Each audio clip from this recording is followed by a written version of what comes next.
Hello and welcome to the Talk is Jeep Show. I'm your host, Art Aldrich, and this is a special Black Friday edition. We have a special guest, Pearse Umlauf, the CEO of Jeep Jamboree USA. There's a lot of new trips this year. I always look forward to the December 1 sort of kickoff. You got to get your registrations in to sign up for next year's Jeep Jamborees. And we spoke to Pearse about the new trips, what's coming up in the future, and a couple of surprises. And just a reminder, you can reach us at talkisjeepshow@gmail.com or on Instagram at talkisjeepshow. We're also on YouTube, and there'll be a YouTube video for this episode at talkisjeepshow on YouTube. I always look forward to the end of November, early December, when Jeep Jamboree publishes their schedule. Always looking to see what's on there and it's new. I've noticed some things new this year, but why don't you tell me what's new on the schedule this year? So for the schedule this year, we have Vermejo, which is new. This is a trip that's in the northern part of New Mexico on a private piece of land that's 550,000 acres. It's incredible. Ty and I have been there to scout it twice, and just getting on the property is remarkable. I mean, this is a piece of land that has 19 fishable lakes and 30 miles of fishable streams on property, 4 climate zones. We just couldn't not do something there because when we were there, it was so special. We couldn't believe that a place like this existed in the United States that we could actually access. So that we had to bring that to fruition. We internationally, last year we sampled out a Himalaya trip.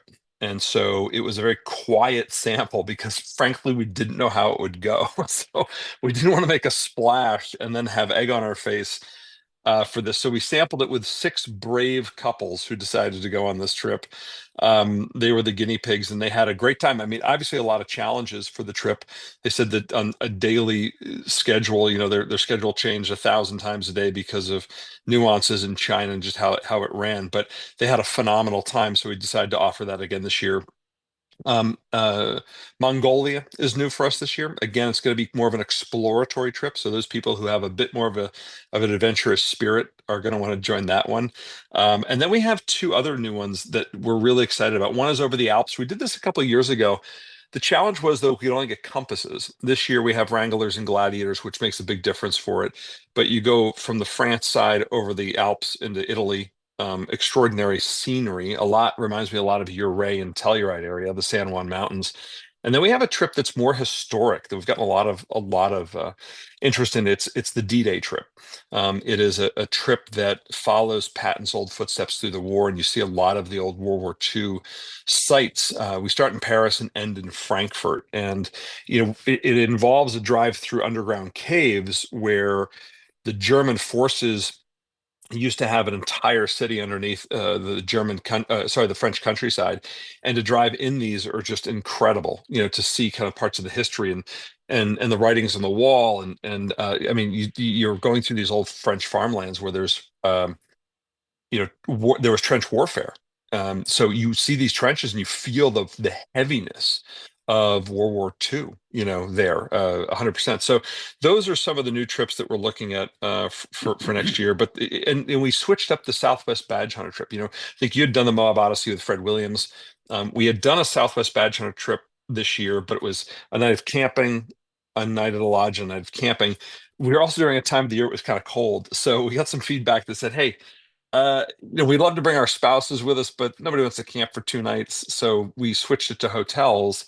So it's 4 nights, and Fred is going to lead that trip. Fred's going to be our lead guide on the Southwest Badge Hunter trip. 4 nights, and I think five Badge of Honor trails we'll be able to knock out. So those are the new kind of trips. Then we have a couple of just nuanced trips. We have two night runs at Easter Jeep Safari in our partnership with Red Rock Four Wheelers. We got the permission for them to offer these trips during their Easter Jeep Safari trip. So they'll be joining us out there as well. And then we have a Northern Baja adventure trip as well. So some new things for us going into 2026. And then we changed the Academy program a little bit to offer, we're calling it an advanced or a 2.0. We had a lot of feedback from consumers that had done the Academy saying, we would like another level up, something a little bit more intense, something a little bit more, arduous. We want harder trails. We want to learn more about recovery. and we want to learn more about spotting. One of the things that we've noticed over the years is like you can be an okay driver, but a good spotter makes the difference of you getting through a really difficult obstacle. And you can be a great driver and have terrible spotting and still have that problem, have a massive problem because somebody guided you in the wrong. So one of the pieces we really want to instill in some of these people is the confidence level of spotting people through difficult scenarios.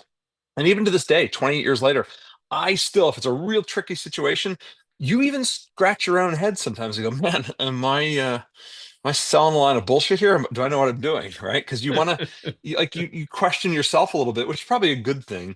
But you definitely want to take a step back and know what you're doing is right. So, yeah, those are the things we're getting a lot of feedback right now from the night runs at EJS, the advanced training for the academy, the Vermejo trip, the international, the D-Day trip. Those things are getting a lot of attention right now. So Let's dive a little bit into some of these trips. So the Vermejo, for Mayho. yeah, So let's talk a little bit about that. And I know there's like one of the things that I always look at is the itineraries or whatever, but some of them are a little vague. yeah. So is there like, can you shed a little more light on that trip? Like, is that a more of a, it seemed like it was a little more of a recreational trip than a wheeling trip, but give me whatever details you have about that. Yeah, it's definitely more recreational than wheeling. However, the trails, it's really not trails, it's dirt roads and trails that we navigating on the property. So to give you an idea of how big this property is, I mean, it's 920 square miles, right? So this thing is, I mean, when Ty and I were there, when we first did the trip, we drove out with somebody that met us in Raton, New Mexico. We met this guy, and he's a guide, and he said, "Follow me." And so we were behind him in our vehicle, and we drove an hour driving 50 miles an hour. And we get to this field, and Ty and I just aren't feeling it. We're just going, man, this is not, I don't think this is worth it for us. And the guy literally pulls out a map that's 4 feet tall and 5 feet wide. And he goes, we've covered this much ground. And you recognize the magnitude of this property. And it took us a full day even to kind of grasp the concept of how big this was, because we had traveled all day on this land, and the guy was like, okay, at the end of the day, we only traveled in this section. And you're like, you got to be out of your mind, right? And some of the unique features about this property, I've said it before, and it's the only way I can describe it, it feels like you're on your own national park. So when we were out there, we happened to be in a herd of bison, right? So just us, our vehicle, we're surrounded by a herd of bison. We happened to get a phone call from a business partner of ours who was in Yellowstone at the same time. And our guy goes, well, how's it going? And he goes, oh, it's terrible. He said, I've been stuck in traffic for 4 hours, not moving because the tourists are taking pictures of the bison, right? He said, I've literally not moved. The contrast was we were amongst this herd of bison. It was just us. And our guide was like, do you want to get out and take pictures with them? And we're like, yeah. He's like, just stay 25 feet away from them. And so we were in this herd of bison. We leave camp the next morning. We run into 8 bears in an hour. And he goes, yeah, we think we have 250 bears on property and 30 to 40 mountain lions. And, and he goes on and on about the wildlife. They said that the wolf will make its natural reintroduction to that property in the next year. And so we ran into elk and bobcats. And I mean, it was flourishing with wildlife. And so it it was one of these experiences where you're camping on the side of a lake looking at a white cap mountain, and one day the guy looks at he goes, can you see the white mountains in the distance? And you kind of, yeah, he said, can you see as far as your eyes can see in the plains? And you go, yeah. He goes, all that's our property. And you recognize the magnitude of it, but there's a lot of history on the property. So there's a lot of, like the timber that was harvested off that property went into the railroad systems in America. And so there's the old townships that were there that left on property as well. So the property is just incredible. But we wanted to create an experience for people that could enjoy some of the Jeep lifestyle activities that were there. So this isn't for everybody. If you're looking for hardcore off-roading, this is not the place to go. But if you're looking to literally be amazed at what is still in this country, the history that's there and the preservation of some of the most, I think, inaccessible areas, because this is private land. You can't, one of the things that we've been trying to create over the last couple of years is experiences that you wouldn't typically go get on your own, right? So putting these together, I mean, just to set foot on the property is $1,500, and they're very protective of who goes out there. So, we've rented a lodge at the top of the Alpine, and it's not cheap. I mean, it's 20,000 a night, just to rent the lodge, and it's a minimum of 3 nights. So, I mean, you could do some of the math that it costs. And now with that comes an entire team of people that will cook your meals, and then you get to go do activities on the property. So if you've ever wanted to learn how to shoot at 1,000-meter range, they have a range there. You can go out with a guide and do that. It's very specialized. If you want to fish in one of their stocked lakes, you can go fish and pull out rainbow trout that are massive, right? If you just want to drive around the property and see some of the wildlife that's there, you can do that. If you want to go hiking, horseback riding, it's all of these elements that I think for some of us who are getting older, I've done the Rubicon, I've done harder trails. I want to still be remote and still have some accessibility to some lifestyle activities that I haven't maybe done before. I get older, I go, I'd like to go fish a little bit. I don't take the time to do these things anymore. Maybe when I was younger, and then you get wrapped up in work and everything else. But it's only 8 couples, and there's in this big lodge on the mountain that we're renting is 8 in-suite facilities. So each bedroom has their own in-suite bathroom, but it's bison heads on the wall. It's very rustic, very Americana. It looks But amazing. It yeah, looks but you're gonna amazing. and the conservation efforts that they've put in there are incredible. So it's really about an experience, and it's something that you couldn't get on your own. Similar to the Iceland trips or the other trips that we're doing, or even some of the Rubicon trips that we do. This is something you can't go out tomorrow and just manufacture on by yourself. And so that's what we're interested in doing. Some of these signature trips, they've taken on that flavor. It's like, what can we do that people couldn't do on their own, and give them an experience where they walk away from it and say, that was really unique, and I wouldn't be able to do that on my own. So, That's great. That's a good explanation. The other trip I'd like to get a little more detail on is the D-Day trip. yeah. Again, you read it, it sounds great, but there's, any holes that you can fill in on that. Yeah, so not a lot of off-roading, obviously. It's much more of again, similar to Vermejo in that it's very experiential based, very much focused around World War II history. The cool thing is that I remember Jake and I, when we scouted some of these caves with our, it's in partnership with our group Jeep Experience, who assists us with all of our overseas trips. They took us over there and they took us in these caves. But when Jake came back, they kind of marched these Jeeps down the Champs-Élysées, right in front of the Eiffel Tower, and they were, and it was just amazing to have the pictures of these vehicles, these modified Jeep vehicles, coming down the main drag in Paris was really cool. And so, but being in the caves and seeing some of the history, a lot of our team are history buffs, and they're very interested in that. If you ever look at anything like Bastille Day that happens in France, it's an incredible honoring of American soldiers who really helped, win the war against Nazi Germany. And it's, the French culture is tremendously welcoming and honoring. I think I've never been, so I really want to go to this area. But on Bastille Day, they'll put American flags out and fly. And it's not on Bastille Day that we're going, just to be clear about that. But they put all the flags out to honor the American soldiers that lost their lives to ensure their freedom. And it's heartwarming. And an older generation of people is definitely interested in this trip because it was part of their history as well. But to drive through and see some of these, as Thomas, who's our the lead of Jeep Experience over there, the principal there, he said it's very heavy. You're visiting areas that are very heavy, that have a lot of historical significance in the area. So you are do some off-roading, and off-roading in the caves is incredible. It's not a long experience in the caves, but it's when you get in there and to see it, it's phenomenal, and so you will be doing some off-roading. It's that German, countryside mud that's there. It's similar to like what you see at East Coast wheeling for sure, but it's much more of a history lesson. And only 6 vehicles are allowed on this trip, so it's 6 couples. So it's very small. We've had a tremendous amount of interest in these trips. from what we can tell, from kind of an understanding of the interest we have, we think these trips will sell out in seconds. A lot of these, we just too much interest in. The reality is, will we do more? If we get the interest that's there, we want to be able to share these experiences with people. This is for us. It's look, we're in a business, and the hope is to make money at the end of the day, right? But we don't create these experiences with that as our priority.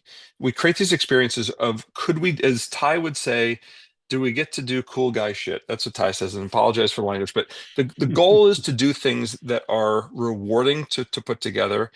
And are we constantly being relevant in with our audience of producing something that is worthwhile, and so we're constantly driving the team to say, can we create experiences that create a dialogue and give people who attend something of value? And so we take a lot of passion in ensuring that that's what comes across to our consumers. And hopefully that this trip also, the D-Day trip, will give that to a lot of people. You're true to your words. I've done a number of your trips, some of them signature trips. I mean, exactly what you said is exactly what I've found to be accurate, even on the non-fancy overseas trips. You offer an experience that's different, sometimes unique, even like the Catskill Mountains Jeep Jamboree, which I do all the time. It's a local, jamboree for me, but that's an opportunity I don't get otherwise unless I do it through Jeep Jamboree because those are all private lands. It's all private trails. Yeah, Gateway to the Cumberlands, 19 private landowners, to make that happen. I mean, Texas Spur, private land, so there's a lot. Main Mountains, all private land. These are, experiences that can only be curated through the program. And we take a tremendous amount of pride in ensuring that the landowners are recognized for this, because we couldn't do it without them.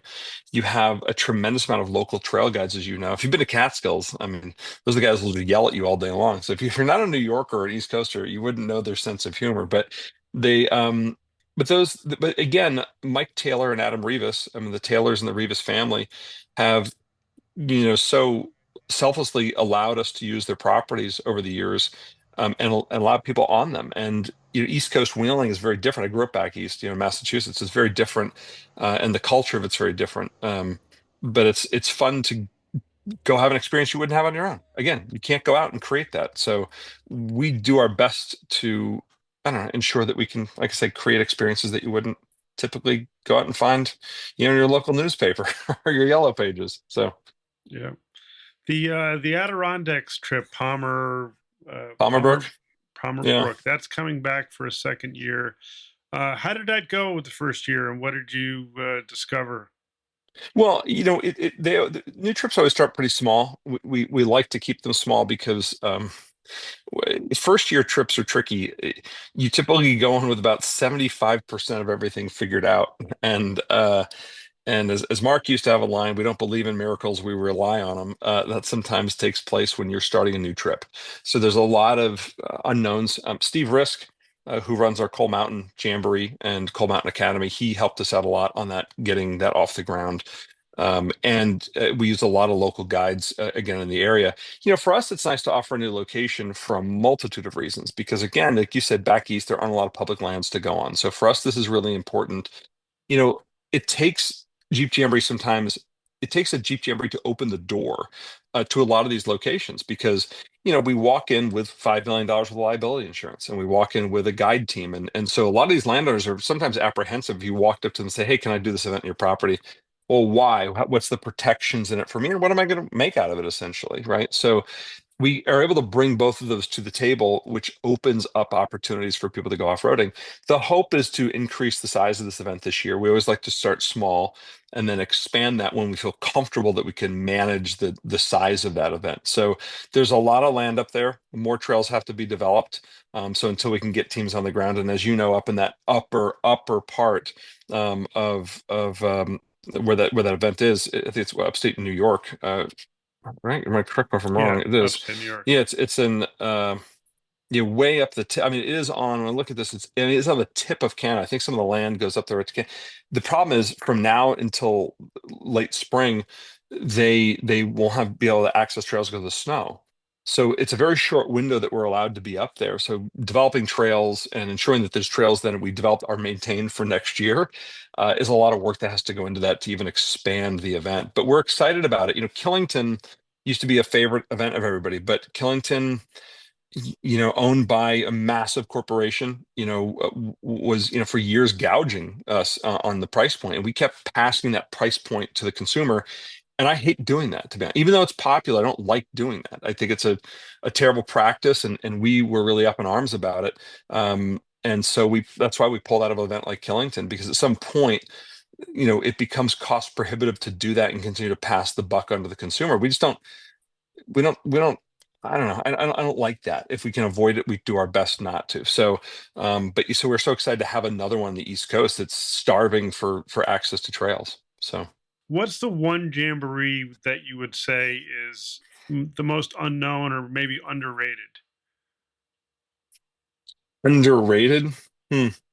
Well, I'll tell you a few of the favorites as I look at this list, and it's a big list. I mean, I think between this and Academies, we have 57 events this year. I think, the ones that are my favorite.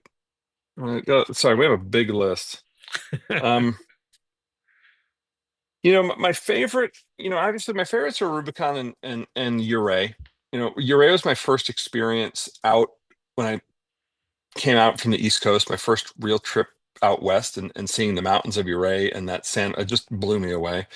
Um, I personally love when we put the Southwest Badge Hunter trip together, it was my favorite because it covers some of the most diverse landscape, and I like that. So when you go from Moab to Uray and Telluride, you go from the Red Rocks all the way to the Colorado Rockies, and again, not just the Colorado Rockies, but the San Juan Mountains. And if you're unfamiliar with the San Juan Mountains, it's the most jagged area. It's known as the Switzerland of America for a reason.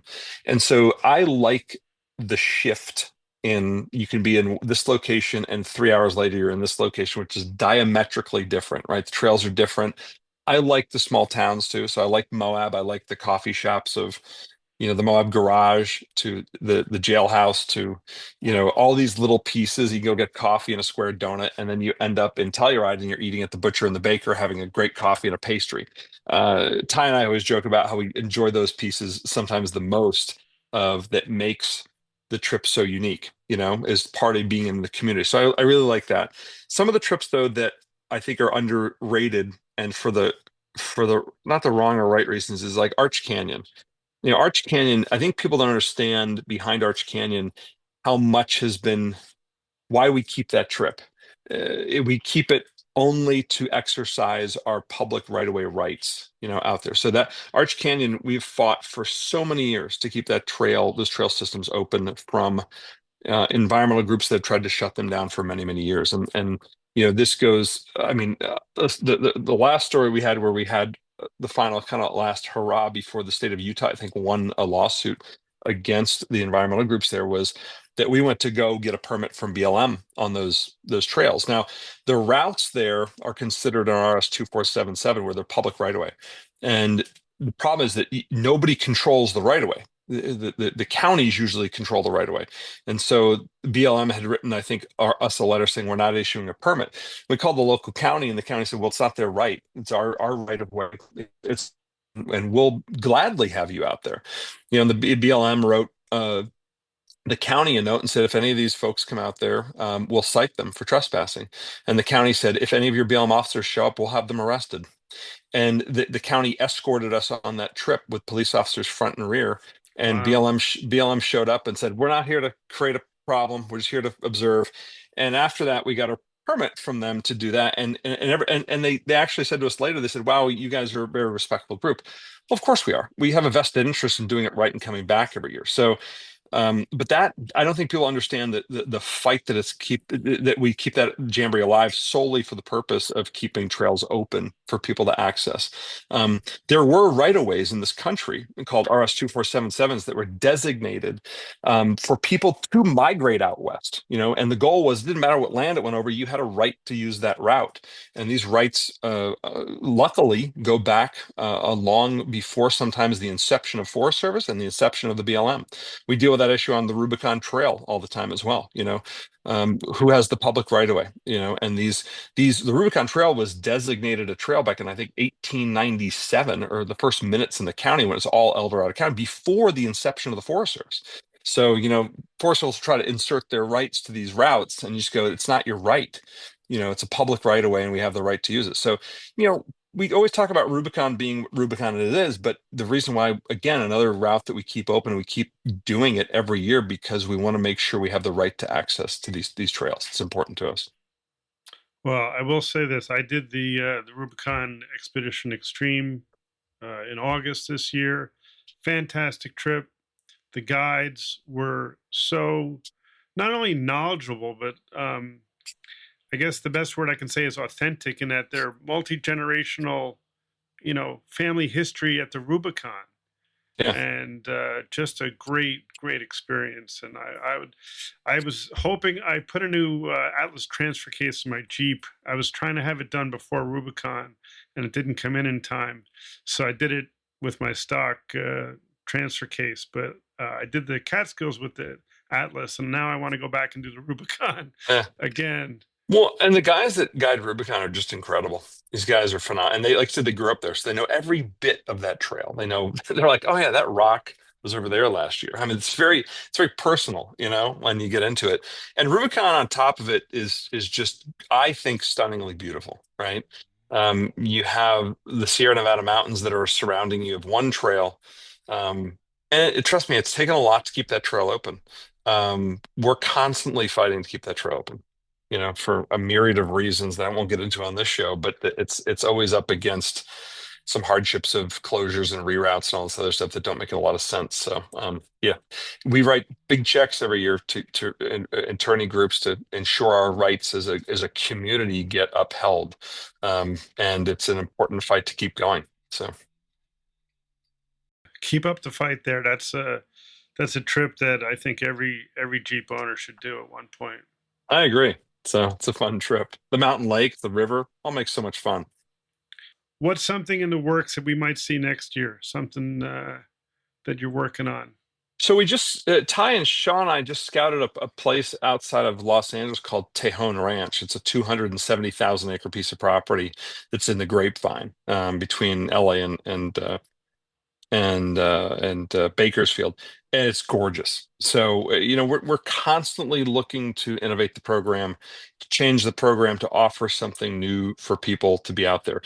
One of the things we wanted to do and we just couldn't pull it off this year was, this coming year is the 250th anniversary of the United States, and we wanted to do a trip that kind of went across the country to more major monuments, like start in New York at the Statue of Liberty, right, with a tour of that, and then you head down to Washington, and you do the Capitol, and you see that. But you also pick up off-road trails along the way, and you work your way essentially, the Battle of Gettysburg, and you work your way down all the way to like Oak Ridge, where they developed the A bomb, right? The nuclear weapons, and then you end, start you go to the Alamo, and you work your way up through the Rockies, and then you hit all these national monuments, right? Um, I'd like to hit Mount Rushmore, and then work your way over, and then end at the Golden Gate Bridge. These are for me, they're really iconic pieces that were important to me growing up in terms of what was the history of this country was. I mean, you look at innovation. We built the Empire State Building in 417 days. We can't figure out how to build an exit off an on-ramp in 417 days, right? And like the country had just a different sense of pride, that we maneuvered with. And I think some of those pieces, I mean, this day and age, could you imagine OSHA with, hey, we're going to hang guys off a cliff and we're going to put faces on a big rock? I mean, oh my God, it would take 25 years to do that. I mean, same thing with the Golden Gate Bridge. It was built in like 4 years, I mean, just again, huge innovation as a country. And these kind of monuments that symbolize our country, I'd like to kind of do a trip where people can visit them. Do like a 2-week road trip where we just go around and visit these. And you hit some off-road trails along the way, but it's more about going as a group of people that have the same mindset, and sharing the same similar experiences and doing that. So we'd like to do something like that in the future as well. And then, Mark's trip is coming up. The celebration of Mark's 50th anniversary of the Expedition de las Americas coming up in 2029, it'll be 50 years, and we're hoping to put some special initiative Oh, together that for would be that. You know, fantastic. That would so be not fantastic. through the Darien, but All some right.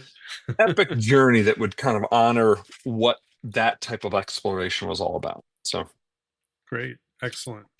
Well, Pearse, I appreciate your time. I know that going to drop this episode right before the release to the general public of the Jeep Jamboree dates. good. So hopefully we answered some people's questions. I know I had a few that you did answer. So I appreciate your taking a few minutes.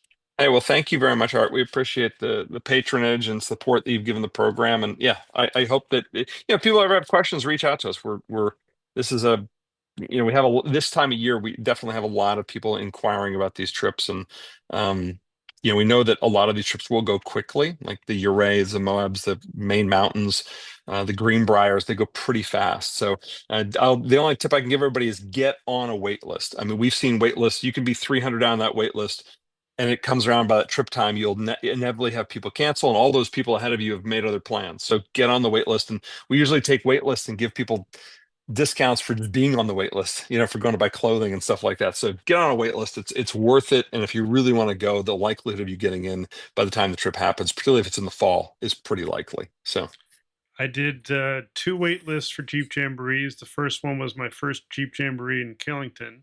I got notified about a week before the event, yeah, and seems about right. it was excellent. And the Rubicon expedition, I was waitlisted. Wasn't sure, originally about the dates and my work schedule, and I got in. So Yeah. you're definitely right. Get on the wait list.